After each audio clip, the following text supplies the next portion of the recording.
আসসালামু আলাইকুম। ঝলমল রোদোজ্জ্বল একটি দিনে সবাইকে ওয়েলকাম করছি dish and diary with Obaida's family ব্লগে।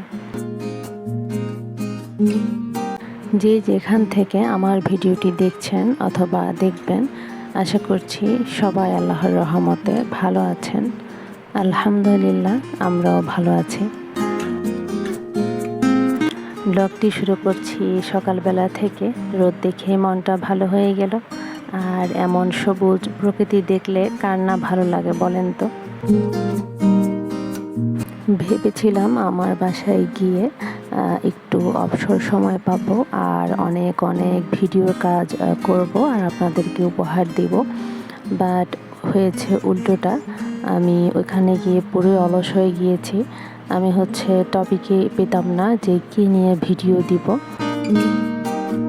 তাই কয়েকদিনের ছোট ছোট ক্লিপ নিয়ে ব্লগ তৈরি করেছি, দেন আপলোড দিচ্ছি। আর আজকেও সেটার ব্যতিক্রম না, কয়েকদিনের ভিডিও নিয়ে আজকেও ব্লগ বানিয়েছি। আর এখানে আমি সকালে নাস্তা করে নিচ্ছি আলুর দম দিয়ে মুড়ি দিয়ে। এর আগে একদিন বলেছিলাম যে আলুর দম দিয়ে রুটি দিয়ে খেতে ভালো লাগে, বাট ওটা থেকে বেশি ভালো লাগে মুড়ি দিয়ে। আর মুরগির মাংস ছিল, তো আমি আলুর দমের সাথে মুরগির মাংস নিয়েছিলাম। আমাদের বাসায় সকালের একদম পূর্ব দিকের রোদটা লাগে, তো যেটাতে ভিটামিন ডি পাওয়া যায়। তো সেই জন্য একদম জানলার কাছে বসে ফ্লোরে বসে আমি খাচ্ছিলাম আর আমার বাবুকেও বসে খাওয়াচ্ছিলাম। যেহেতু আমার শ্বশুরের বাসায় সকালের রোদটা একদমই পাওয়া যায় না, তো সেজন্য যতদিন আমাদের বাসায় থাকি চেষ্টা করি কিছু সময় রোদে থাকার জন্য। আর যেখানে আমার আম্মু থাকে সেখানে মেয়ে আর নাতির যত্নটাও অন্য লেভেলের হয়ে থাকে। দেন দুপুরে খেয়েছিলাম আম, গরু দুধ আর মুড়ি দিয়ে। এই কম্বিনেশনটা খুবই ভালো লাগে। আর গরু দুধ না থাকলে যারা নারকেল পছন্দ করেন তারা আম, নারকেল আর মুড়ি দিয়ে খেতে পারেন, ওটাও অনেক মজার। তো যাই হোক, আমার বাসায় নারকেল ছিল না তখন, তাই গরু দুধ দিয়ে খাচ্ছিলাম।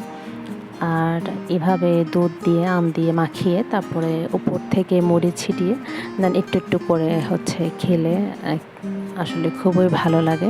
অনেক আছে পুরোটা একসাথে মাখিয়ে ফেলেন মুড়ির সাথে, সেটা কি মুড়িটা আগেই একদম নরম হয়ে যায়, তখন আর খেতে অত ভালো লাগে না। তাই আমি ভুলে একটু মুড়ি দিয়ে ফেলেছিলাম, পরে আবার সময় মনে হয়েছে যে না, কেন দিলাম। তো সেজন্য পরে আবার মাখিয়ে উপর থেকে মুড়ি ছিটিয়ে দিয়ে দেন এক পাশ থেকে খেয়ে নিব। এই খাবারটা অনেকেই খায়, আবার অনেকের কাছে হয়তো ভালো লাগে না। তো যাই হোক, ট্রাই করে দেখবেন, ভালো লাগবে ইনশাল্লাহ। এখন অনেকেই বলতে পারেন যে আপু কেন দুপুরে মুড়ি খাচ্ছেন, ভাত কি নাই নাকি? আসলে নিজের যেহেতু বাবার বাসা, অত টাইম মেনটেন করে চলা লাগে না, অথবা অত নিয়ম মেনটেন করে চলা লাগে না। যখন যেটা খুশি সেভাবেই চলা যায় অথবা খাওয়া যায়। আসলে কি, শ্বশুরবাড়ি যতই আন্তরিক হোক, একটা নিয়ম মেনে চলতে হয়, একটা নিয়মের মধ্যে সবসময় থাকতে হয়। আর নিজের বাবার বাসা তো বাবার বাসাই। এখন এটা ভালো লাগে না তো খাবো না, আবার একটু পরে হয়তো বা ভালো লাগছে তখন নিয়ে খাবো, সেটাই আর কি। আসলে মা বাবা ভাই বোনের ভালোবাসা বলে কথা। এখানে আমি রান্না করছি মুগ ডাল দিয়ে মাছের মাথা দিয়ে, যেটাকে বলে মাছের মুড়িখণ্ড। তো আসলে আমি এই রান্নাটা আগে কখনো করিনি।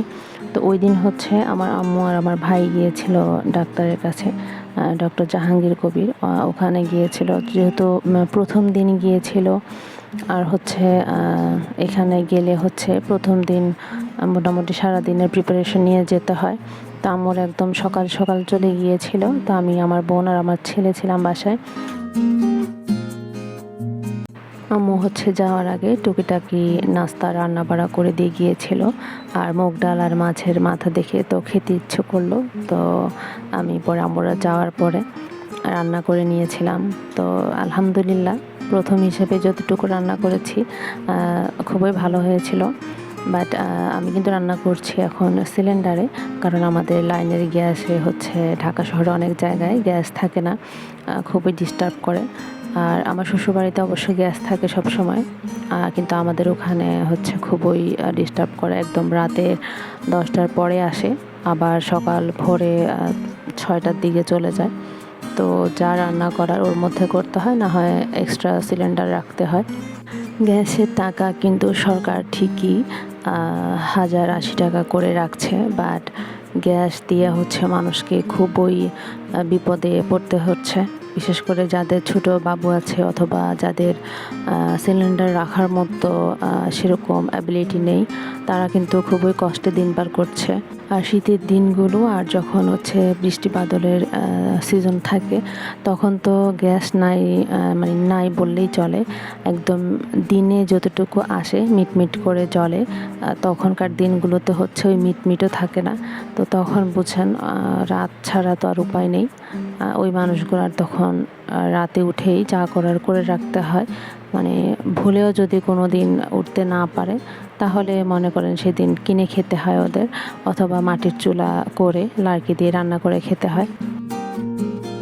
পরের দিন সকালে হচ্ছে রোদে বসে নাস্তা করে নিচ্ছিলাম রুটি, ডিম আর হচ্ছে মুগ ডাল, মাছের মুড়িঘণ্টের ডাল ছিল। তো বললামই ডালটা মজা হয়েছিল, রুটি দিয়ে খেতে খুবই ভালো লাগছিল। আর ডিম একটা নিয়েছি হলো আমার জন্য, তো আর আমার ছেলে হচ্ছে ডিম সবসময় পছন্দ করে না, সেজন্য হচ্ছে আর নেইনি। আর এই খাবারটা খেয়েছিলাম দুপুরবেলায়। আর এই খাবারটা কিন্তু আমার পছন্দের একটি খাবার, আচার দিয়ে দুধ ভাত। এটা কে কে খেয়েছেন জানাবেন। আচার নিয়ে একটা মজার ঘটনা আছে। একটা কথা আছে না, যে রিজিক যার যেখানে থাকে, অথবা রিজিকে যার যে জিনিস লেখা থাকে, সেটা মানে আপনি যেই প্রান্তেই থাকেন না কেন পৃথিবীর, আপনার কাছে ওই অটোমেটিক পৌঁছে যাবে। আল্লাহ তাআলা পৌঁছার সেই ব্যবস্থা করে দিবে, আর আপনিও খেতে পারবেন। সেটাই হয়েছে। আমি আচার বানিয়ে দিয়েছিলাম আমার বাবার জন্য। তো আমার ওই কাজিনের কাছে আমার গ্রামের বাড়ি থেকেও কিছু মানুষ তাদের আত্মীয় স্বজনের জন্য আম, আচার অনেক কিছু পাঠিয়েছে। তো তেমনই হচ্ছে এরকম আমের আচারটা হচ্ছে আমার এক চাচার জন্য পাঠিয়েছে। উনি আমার বাবার সাথেই থাকে। তো উনি যে কৌটাতে দিয়েছিল আচারটা, সেই কৌটাটা আনফর্চুনেটলি ফেটে গিয়েছে। দেন হচ্ছে ওনারা ওই বাসায় গিয়ে আরেকটা কৌটায় ট্রান্সফার করে নেয়, বাট কৌটাটা একটু ছোট ছিল বলে পুরোটা হচ্ছে আটেনি, তাই হচ্ছে এতটুকু আটেনি। তো ওটুকু পরিমাণ আচারটা হচ্ছে ওই বক্সে করেই আমাদের বাসা আবার ফুফু আসতে নিয়ে এসেছিলো। তো ওই আচারটা দেন হচ্ছে আমাদের বাসায় রেখে গিয়েছিল, আর আমরা খেয়েছি মজা করে।